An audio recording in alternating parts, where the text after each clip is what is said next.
Ok, drill de dissociation entre les hanches et la colonne, donc flexion de la hanche et flexion de la colonne. D'accord. Donc ce qui est intéressant, c'est de savoir quand est-ce que je dois fléchir ma colonne, quand est-ce que je dois utiliser mes hanches et garder le dos droit. En gros, c'est un drill normalement qu'on utilise pour apprendre nos deadlifts, et c'est intéressant de le faire pour gagner en contrôle au niveau de sa hanche. Donc ce qu'on va faire ici, c'est qu'on va mettre 3 points de contact, un au niveau de la tête, un au niveau du dos et un au niveau des fesses.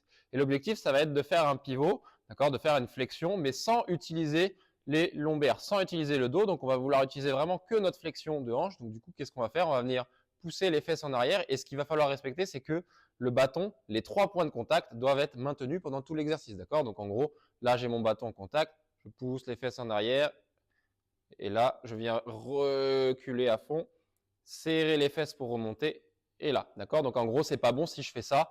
Vous voyez, si le bâton il se décolle, ou si le bâton il se décolle ici, ça veut dire que j'ai utilisé ma colonne vertébrale pour faire la flexion, et nous, ce qu'on veut, c'est utiliser uniquement la hanche, d'accord? Donc on veut vraiment faire une flexion de hanche ici, on va au plus bas, on serre les fesses, on remonte, toujours en gardant 3 points de contact, les fesses, le haut du dos et la tête. Donc voilà pour cet exercice, avec évidemment le nombre de répétitions qui est indiqué dans votre programme.